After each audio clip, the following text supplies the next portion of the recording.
Welcome to the second town hall, Canada's Doors Are Closing, a forum on immigration. What we're talking about is the impact that the super visa and the changes that the federal government has made in recent times will have on families, on immigrant and refugee newcomers to Canada, and how that's going to impact the long-term societal changes that are being made in Canada here. The super visa has an income requirement that the sponsor has to meet, which means that low-income families do not qualify for the super visa. It's important for us to highlight how these are not the values of the Canada that we grew up in. These are not the values of the Canada of today. And these are not values that we've been asked about, consulted on, or asked to be a part of. Another issue with the super visa is that it doesn't provide a path for the person coming to become a permanent resident or to become a citizen, which means they will come and they will have to leave. Which is impacting their chances of a successful life here in Canada, as well as what that means for the future of our nation. The super visas are something that are provided to the privileged and those who have the necessary resources so that their parents back home or grandparents are able to show that they have bank accounts, that they have large sums of money, that they have the necessary money to pay for a medical exam which is out of country, and that they can come over many of the barriers that are set up to qualify for the super visa. What you're going to hear from now are ordinary citizens of Winnipeggers and Manitobans who want to express their opinions to Ottawa. These are their own opinions. These are how they feel about these changes and how they feel about what the kind of Canada that we have going now and the kind of Canada that they want to be a part of. So here are their stories. I don't think I'll have peace until I see my grandchildren and my mom. My mom and me were separated more than 30 years. Put yourself in my shoes. And after I came here, I thought I will see my mom and my daughter. Unfortunately, I just sent invitation to my mom, and she was rejected by the Canadian immigration for two reasons. One, she doesn't have travel experience. Second, she was rejected because she doesn't have a bank account. Wow. 95% people who are living in undeveloped country, they don't know how to use bank account. Especially people like my mom, they don't trust the bank. So this policy is discriminatory. Discriminate people not even here in back home in Ethiopia. If you are from the rich family, your parents are here. If you are from the poor family, forget it for the rest of your life. What does it mean? Is that discrimination? So it has to be stopped. In the long run, if you look at the burden that we will put on the social system, or that we are putting on the social system, by denying these newcomers, these families, these immigrants, the support network that you and I take for granted. We don't never have to question it, it's always there. That we deny them that, how can we then talk about healthy integration? And when I had my children, my parents were there. And I can tell you that that was a blessing and something that I thought every immigrant could take it for granted, because this is what Canada is about. It recognizes the importance of family. Because our societies are only as strong as our families. Our community is only as strong as our families, right? And to see this happen in my lifetime, to see such a reversal of values, a reversal of common sense, is really amazing. That were we all asleep, that this just came down on us and we couldn't even recognize it, that it had happened?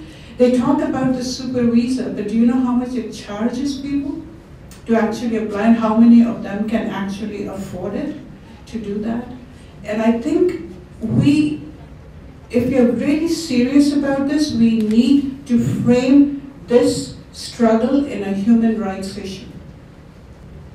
So why is it that some Canadians can take it for granted that their family will be around, while some Canadians are denied that human right? And that is the question we need to ask, and we need to pose to the government. If you understand immigration the way I understand immigration, the winds of change were blowing in 2011 in the spring or even 2010. All you have to do is find out what is coming from the Fraser Institute or the Center on Immigration Policy Reform. Both are conservative think tanks, and both have been strongly opposed to the sponsorship of parents. In terms of the super visa versus the regular temporary resident visa, there are fundamental differences. What's the major difference? Well, the first one, listen to the government, they'll tell you that the success rate is over 80% for the super visa. That success rate comes with a cost. The cost is the application process. Someone alluded to insurance, Ty alluded to LICO, all of those things are in place. So in other words, the old requirements to sponsor mom and dad were basically twisted in November of 2011 and made into requirements for the super visa.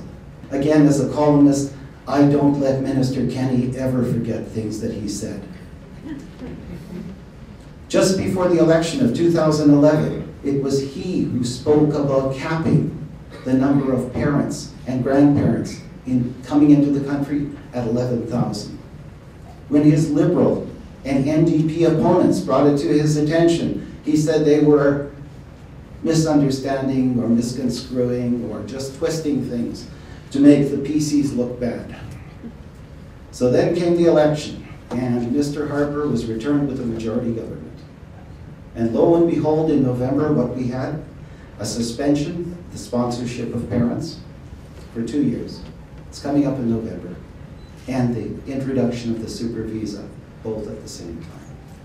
And the other thing, just in case people think that I'm too harsh on Minister Kenney, he made the announcement of the freeze on parents 1 day before it was instituted.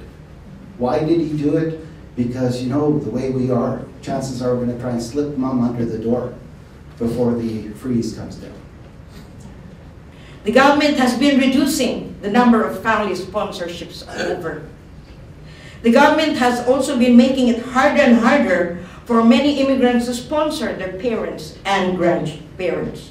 We must remember that all Canadians have a vote and that we all have a voice to speak out about the kind of Canada that we want. It is important for us to be informed about the changes and to voice our concerns to our elected representatives. Knowing and being reminded of the value of parents and grandparents to the communities, and knowing our privileges of what we can do, let's enjoy this wonderful privilege. Let this be one of our important visions and goals, the reunifying of immigrant families. We must pursue this vision with passion and consistently until we can reach it. We would now like to introduce you to community members who would like to send a message to Ottawa about the impacts and the importance of grandparents. These are ordinary Canadians who would like to have their voice heard and who would like you to consider their concerns and their ideas as you create a new sponsorship program for parents and grandparents. I'm very upset the way the current Harper government under the Conservatives are destroying our immigration families in much the same way that they are destroying our First Nation families. We must band together and put a stop to this now. I have volunteered with newcomers to Canada for the past 4.5 years, and I've got to know them, many of them personally, as good and consider them good friends. And I've seen how much it hurts them to be separated from children, husbands, mothers, grandmothers, grandparents. And they've had such hardships as it is. And when they came to Canada, they felt that they could someday be together as a family. And this is what I see every day with my newcomer friends. And I really hope that the government has some compassion to know how much this is hurting people that are here in Canada now. I came to Canada in 1971 as an 11-year-old child together with 3 other siblings, my mother, my father, and grandmother. And I don't think we would have ever come to Canada if my father knew that his mother would not be a part of that. My grandmother was an extra set of arms, an extra heart, someone who allowed my parents to go out and make us an economically viable family. But more than that, she created a soul for our family and someone who was always at home with the kids and made us who we are today. And I'm really proud of where I am today and where my 3 siblings are as well. And it's because of my grandmother that we are who we are. My message for Minister Kenney is that families now are not able to enjoy these same benefits. And I just can't imagine families not being able to have a grandmother, a grandfather here, people who are a part of family, not extended family, a part of the real family. I have the great privilege of being an EAL instructor for several years now, and at this point I'm an instructor for senior immigrants, which has been a joy. I would like to praise my senior immigrants and refugees. There has been some rumbling about seniors sucking up the healthcare system, being economically dependent. May I say it's not true. The people that I am working with, and working with not for or to, are very independent. They are hardworking, they love Canada, they love what Canada represents. I love them. I would like to ask Mr. Kenney and Mr. Harper, what are you afraid of? I think that grandparents are important because they provided your parents support, and without that support, we might not be here right now. And I think in turn, you need to provide your grandparents support by trying to bring them to Canada. Thank you so much for listening to our opinions and listening to the changes and listening to our Town Hall Forum today.